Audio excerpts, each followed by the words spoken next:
Halo, semangat pagi rekan Tiga Raksa dimanapun berada. Assalamualaikum warahmatullahi wabarakatuh. Semoga kita dalam keadaan sehat walafiat dimanapun kita berada. Bersama saya Rian Rismayadi akan menemani rekan semua. Di mana UCP ini biasanya hanya tayang di intranet. Nah, kali ini akan tayang di YouTube channel Tiga Raksa. Nanti saksikan aja di kanal YouTube kita ya. Nah, kali ini saya punya bintang tamu yang sangat inspiratif dan luar biasa. Di mana tema yang kita angkat kali ini adalah integrity atau integritas. Nah, kita sambut Bapak Agus Suryadi atau Bapak AGS. Salam dulu gitu Pak. Oke. Oke, sehat Pak? Alhamdulillah sehat. Oke. Pertama-tama saya mau nanya nih Pak. Ya. Bapak kesini tadi naik apa Pak? Naik mobil. Naik mobil ya? Iya. Gimana Pak kondisi jalanan Jakarta? Waduh, karena saya dulu di daerah ya Pak ya, Dari Purwokerto dulunya. Oke. Dari Cabang Purwokerto masuk sini, ya melihat traffic Jakarta luar biasa ya. Oke. Karena benar-benar orang-orang sibuk, orang-orang penting. Dan tadi sempat nyasar juga pakai Gmaps, ya kan? Ternyata Gmapnya ngeblank. Nah, ngeblank masuk tol lagi. Oke. Masuk tol lagi, keluar, udah cegatan polisi, GG. Oke. Udah tadi kena tilang. Oke. Oh, kena tilang Pak? Iya. Oke. Tapi nggak apa-apa lah. Sebelumnya kan mungkin bisa diperkenalkan dulu Pak secara singkat profil Bapak yang tadinya dari daerah sekarang di Tangerang gitu di Jakarta. Iya. Oke, pertama terima kasih Pak Rian sama tim HRD. Perkenalkan saya Agus Suryadi, ya, biasa dipanggil Agus kalau di cabang. Saya pertama kali join di PT Tiga Raksa itu sebagai karyawan outsourcing itu di tahun 2008. 2008 Pak ya? Ya. Oke. 2 tahun saya di admin outsourcing, waktu itu di admin sales. Saya dulu rekrutmen dari cabang Semarang. Semarang. Ya. Home base-nya gitu Ya, home base-nya Semarang. Nah, setelah itu pada tahun 2010 ada kesempatan menjadi karyawan tetap. Saya akhirnya diikutkan tes. Oke, artinya 2 tahun tadi dulu Pak ya? Jalannya ya? 2 tahun berjuang dulu. Berjuang dulu, Ya, oke. Jadi tiga outsourcing. Oke. Ya, setelah itu tahun 2010 tes, akhirnya lulus. Tetap jabatan sama admin sales. Admin sales. Ya, Oke. dan pada waktu itu kurang lebih sekitar kurang lebih 1 tahun lah. 1 tahun di Semarang jadi karyawan tetap itu saya diangkat langsung 1 tahun. 2011 itu Pak ya tepatnya? 2011 ya. Oke. 2011 saya diajukan sama waktu itu namanya dulu itu Hub ya. Hub. Ya, Hub ya. Hub. Dulunya BA terus jadi Hub. Hub. Oke. Nah, waktu itu saya diikutkan rontes namanya. Rontes. Dulu Hub itu ada rontes. Oke. Jadi waktu itu rontes ada 4 orang, waktu itu diundang ke HO. Oke. Nah, tapi waktu itu di hotel saya diikutkan rontes itu ada 4 peserta diuji sama dulu RC namanya. Versi regional control. Oke. Sekarang kan ROH ya. Roh ya. Nah, itu saya diadu 4 orang ditempatkan waktu itu ada lowongan di Purwokerto sama Jambi. Oke. Nah, waktu itu saya alhamdulillah lulus. Saya ditempatkan di Purwokerto. Oke. Ya. Di 2011 saya masih ingat Agustus 2011. 2011. Ya, nah waktu itu saya sempat juga antara ambil nggak karena ibaratnya saya baru punya rumah 5 bulan di Semarang. Karena home base-nya tadi di Semarang sebenarnya. Semarang, ya. Oke. Nah, baru di 5 bulan di Semarang punya rumah baru. Oke. Istri juga lagi hamil 3 bulan. Oke, hamil. Antara ambil nggak gitu kan. Cuma saya melihatnya adalah ini kesempatan nggak datang 2 kali. Nah, akhirnya saya ambil karena juga saya melihat dari keluarga istri juga ternyata di daerah Cilacap, Purwokerto dan sekitarnya itu keluarga istri ada di situ semua gitu. Akhirnya saya ambil. Setelah itu saya dari 2011 sampai dengan 2021 saya di Purwokerto. 2012 sampai dengan 2021 ya. 2011. 2011, sorry ya. 2011 sampai 10 dengan tahun. 10 tahun ya. Iya. Purwokerto ya. Iya. Home base-nya tadi Semarang ya. Semarang ya. Terus 2021 kemarin saya dapat challenge lagi ke Tangerang. Oke, November Tangerang 2021. sebagai AOTC itu AOTC ya. juga. AOTC Pak Iya. ya. Oke, nah ini menarik Pak dari kompleksitas dari pekerjaan seorang AOTC gitu Pak ya. Iya.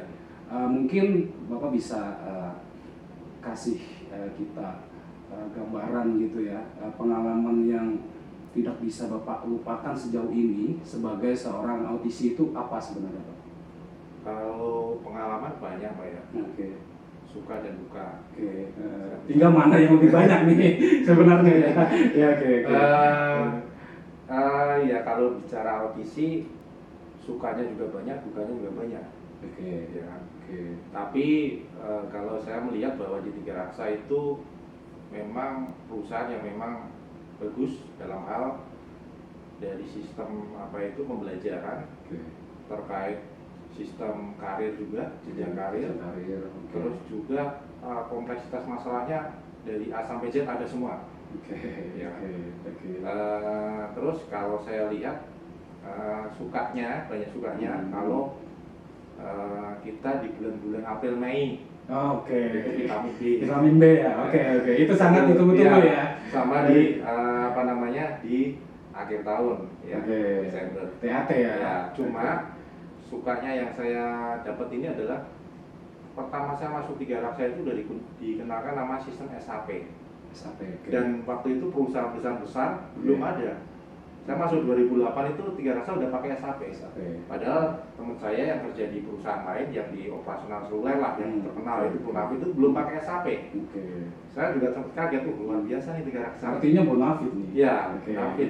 Waktu itu juga waktu saya di outsourcing, saya juga berpikir apa saya pindah kerja nih.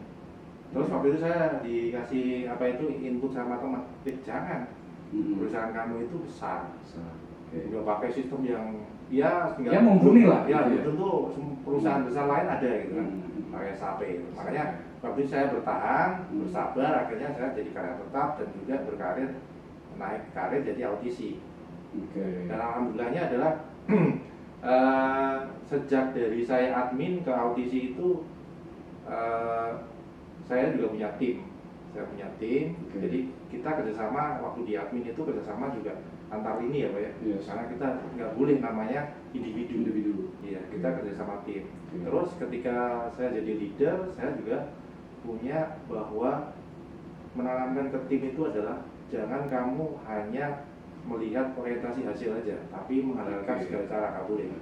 Jadi kalau kita namanya bekerja, apalagi saya orang tua juga ada nasihat, kalau bekerja itu kamu harus pahami proses dari A sampai Z itu harus paham. Ya karena kebetulan kan orang tua saya kan backgroundnya petani Pak, ya petani. Jadi itu saya ditanamkan bahwa kalau kamu itu bekerja, kamu misalkan jadi petani pun juga harus tahu dari mulai kamu itu menanam padi sampai dengan panen itu harus paham. Dan saya waktu itu juga diterjunkan langsung, kamu harus praktek. Tidak bisa hanya kamu melihat. Kalau kamu melihat, kamu nggak akan tahu. Hanya teori. Ya. Dari situ, dari bekal nasihat orang tua, petua orang tua itu saya terapkan di dunia kerja. Jadi ketika saya di dalam bekerja, saya harus paham nih prosesnya, saya harus terjun nih. Makanya ketika jadi admin, saya harus belajar. Jadi AOTC pun saya juga harus belajar, tahu sistem. Nggak boleh kita hanya textbook aja, nggak boleh. Jadi kita harus tahu paham sistem, harus terjun langsung mengenali sistem. Nah itu sukanya. Dukanya, dukanya itu saya merasa bahwa jadi seorang leader itu kan harus menelurkan pemimpin baru. Kaderisasi. Saat ini saya baru bisa, sementara baru satu. Dan itu kebetulan yang menggantikan saya di cabang sebelumnya. Tapi juga saya ada gagal. Salah satunya waktu itu admin saya challenge juga naik, tapi dia gagal. Ya itu juga salah satu duka saya juga. Saya berarti sebagai seorang leader saya juga gagal. Terus saya juga pernah mengalami namanya tim saya itu kena fraud. Oke. Nah itu waktu itu di logistik Pak Rian. Logistik ya. Ya logistik waktu itu ya kepala gudang waktu itu ya akhirnya semua tim harus dievaluasi Ya, semua, termasuk saya juga. Berbenah gitu ya. Saya juga dapat evaluasi. Oke. Pembinaan. Iya, pembinaan betul. Tapi bagi saya pembinaan itu saya ambil sisi positifnya ya. Jadi ya udah pembinaan itu buat saya adalah ini perbaikan buat saya, suatu saat jangan sampai terulang, jangan sampai terjadi lagi. Oke. Gitu Pak ya. Jadi tadi sedikit gambaran pengalaman Bapak dalam membangun tim gitu ya, memotivasi mereka, gimana caranya dengan kompleksitas pekerjaan khususnya di BP3 OTC gitu ya, agar mereka bisa qualified gitu ya pada target mereka masing-masing gitu Pak ya. Betul. Tapi karena kita berhubungan dengan orang gitu ya, bukan robot gitu yang memang saklek gitu ya, bisa kita program A ya A gitu ya, tapi lagi-lagi kita berkaitan dengan berhubungan dengan manusia, di mana setiap detik, setiap saat itu bisa berubah gitu ya. Nah, kira-kira sepengalaman Bapak nih, biar kita sebagai leader bisa memonitor gitu, apakah ada treatment tersendiri tuh Pak?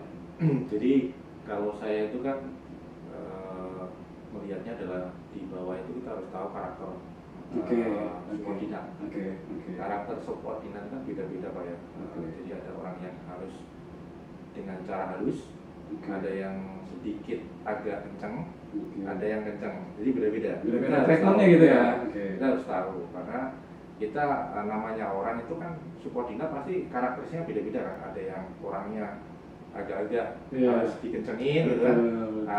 Kalau yang cewek ya nggak mungkin kita kencengin kan, cover kan pasti. Makanya kita harus pendekatannya harus dari situ. Karakteristik dari anak buah kita harus tahu.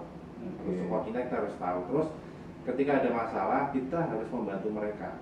Ya, kondisi apapun dalam hal bekerja, dalam hal bekerja ya, kita membantu mereka supaya mereka itu ketika ada kesulitan tuh mereka ada yang backup. Atasan saya ini membackup saya gitu. Tapi jalan sendiri. Ya nggak dicuekin. Kalau ada masalah ya udah kamu selesaikan sendiri, nggak bisa seperti itu juga. Itu sih area.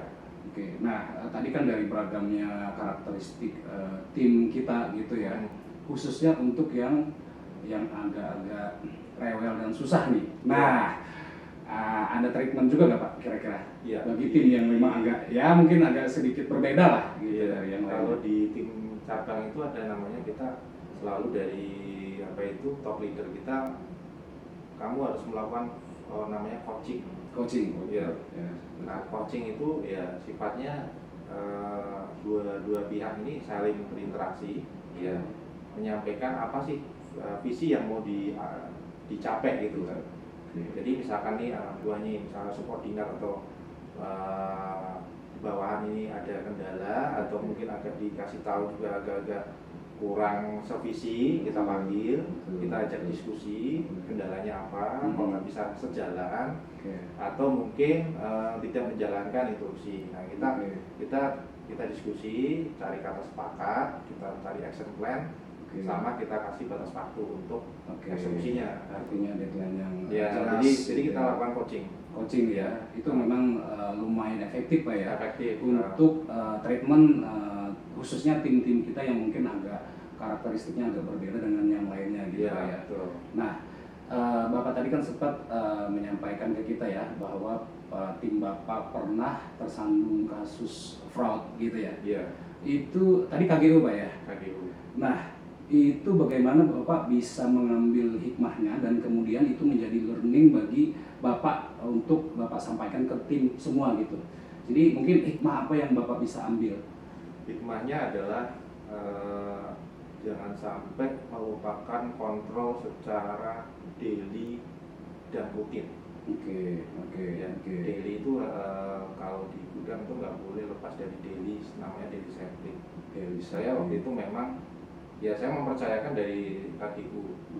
Cuma ketika saya kontrolnya waktu itu hanya di SO bulanan maupun tahunan, kuartal juga. Cuma ternyata dia ada treatment yang memang itu dilakukan manipulasi kardus kosong diselip-selipin gitu di Oke. depan produk. Jadi Oke. dari situ saya akhirnya belajar bahwa ketika kita melakukan sampling pun ataupun kontrol stok opnam itu harus bongkar palet sampling juga. Oke. Supaya nanti ke depan tidak ada yang namanya seperti itu. Karena ketika saya coba cek, mereka itu juga nyelipin kardus kosong itu juga sangat rapi. Dan itu pun juga kayaknya sudah kayak udah di setting, udah di setup gitu ya. Udah ahli gitu kan. Makanya waktu itu saya berpikir bahwa ini juga masalah integriti juga. Integriti di gudang. Kalau kalian dalam tim gudang itu juga kita harus bangun integriti ya, karena kejujuran itu penting. Karena kalau misalkan kita cari orang pintar banyak, tapi cari orang jujur belum tentu banyak. Betul, sepakat Pak. Ya. Sepakat. Jadi waktu itu saya akhirnya ini tim yang di gudang harus saya evaluasi. Semua yang memang bisa dibina ya kita bina, kalau enggak ya binasakan. Oke. Kita mending didik orang baru daripada kita benerin orang yang sudah ternoda atau tercemar gitu. Tercemar gitu. Susah ya. itu. Yes. Karena kita tadi kan berada di organisasi profesional gitu ya. Betul. Ya kita yang harus mengikuti sistem yang ada gitu ya. Jadi ketika misalkan kita anti atau alergi terhadap SOP segala macam, tentunya kita yang nggak bisa menyesuaikan dan kita memang harus menjauh dari itu kan, harusnya kan seperti itu gitu. Nah, saya yang lumayan isu yang menarik bagi saya adalah audit banyak menemukan kasus-kasus fraud gitu Pak ya di cabang gitu. Nah, ya mungkin salah satunya juga masalah integriti gitu ya, karena integriti tadi kan melekat terhadap perilaku atau kepercayaan yang dia pegang gitu ya. Kan melakukan fraud bisa aja dia menganggap nggak apa-apa kok, itu kan udah pernah dilakuin sama yang sebelumnya misalkan gitu. Artinya ada kepercayaan yang tanda kutip salah dipegang dia gitu ya. Ya itu bermasalah dengan integriti tadi gitu. Nah, menurut Bapak Agus, integriti itu sebenarnya seperti apa Pak? Jadi kalau namanya integriti itu satu kepercayaan maupun kejujuran yang harus dibawa seseorang dalam hal aktivitas harian maupun dalam bekerja maupun di dalam keluarga. Jadi kita tanamkan adalah ketika kita mau integriti, kita harus mengingatkan diri sendiri dulu. Apakah kita itu sudah melakukan hal-hal yang sudah sesuai SOP urusannya. SOP itu dengan benar. Jangan kita ibaratnya kita melihat orang lain dulu, kamu salah. Tapi kita benahi dulu apa yang belum saya lakukan nih. Saya yang belum sesuai SOP. Ya. Kalau memang kita sudah, baru kita ngajak ke rekan yang lain. Bukan maksa ya, kita ngajak. Karena orang nggak bisa dipaksa kalau model sekarang ini kan. Kita ngajak, kita saranin, ayo janganlah melakukan hal ini. Nah, ketika saat ini yang saya tanamkan di tim saya adalah mending kamu dapat hasil apa adanya daripada kamu melakukan sesuatu hal yang itu menyimpang ya, dan akan membawa kamu celaka suatu hari. Yang sifatnya tadi rekayasa, manipulasi, mencuri apalagi jelas gitu ya. Itu ya saya tanamkan adalah nilai-nilai ini Pak, nilai-nilai apa itu norma orang bahwa satu sisi juga kita religi juga penting Pak. Sepakat saya Pak. Karena ketika kita bekerja tanpa ada religius, itu pasti bawaannya akan agak berat juga. Karena yang saya seleksi yang di waktu itu yang di cabang sebelumnya itu saya seleksi bahwa mereka lebih ke gaya hidup, religinya kurang. Sehingga ketika mereka seperti itu, aduh ini juga menyimpang juga. Cuma yang saya garis besar di sini adalah ketika dia sudah bisa menanamkan norma-norma, ya norma-norma kebaikan di diri mereka ya udah mereka pasti ngikut dengan SOP.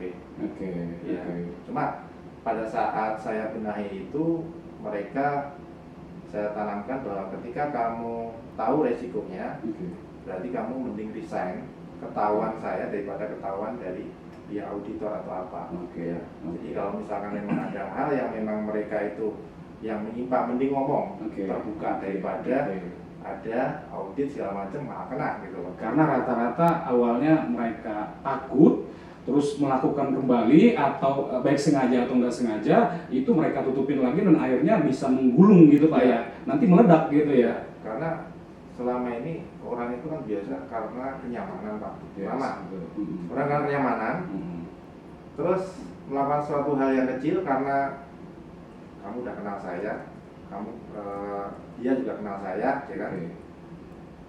Terus akhirnya kalau mau menegur itu agak sungkan. Ada kedekatan emosional gitu ya. Nah, itu yang memang kenapa perlunya adanya rolling secara berkala. Itu, ya, itu memang harus dilakukan karena ketika orang udah di zona nyaman itu akan agak susah ketika dia akan akhirnya nggak ada yang negur saya, nggak ada yang meringati saya, ya udah saya ini aja fine aja kok. Nah akhirnya dia melakukan hal yang seperti itu.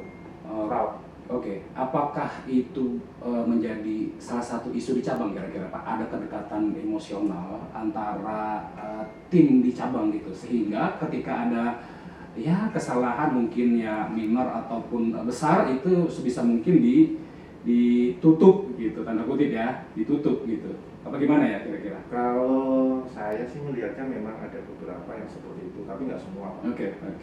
Ya. Kalau di tim saya juga saat ini yang di Tangerang juga ada beberapa yang memang harus dibenahi. Kalau ini di cabang Tangerang yang cukup besar ya. Saya harus benahi memang dari segi dari SDM-nya juga, dari habit-nya juga. Ya, terus juga saya juga harus pahami juga karakter dari baik itu dari internal karyawan kita maupun karakter dari outlet. Beda antara daerah sama kota besar pastinya. Nah, kalau masalah tadi Pak Rian tanya mereka apakah banyak yang seperti itu, ya saya kembalikan aja ke masing-masing individu. Tapi ada yang seperti itu, tapi ya nggak semua. Ya mungkin karena kedekatan itu menjadi sungkan gitu ya, menjadi sungkan untuk menegur gitu ya, walaupun itu salah sebenarnya gitu. Justru harusnya mindsetnya harus dibalik. Makin kita kenal, negornya makin enak sebenarnya. Harusnya kan, mindsetnya harus dibalik sebenarnya.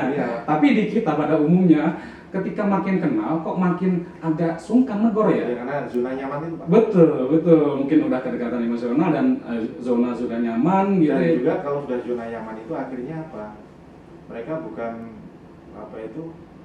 bareng-bareng atau bersama-sama berbuat kebaikan, tapi malah bersama-sama berbuat yang kurang baik gitu ya. Itu yang bahaya itu.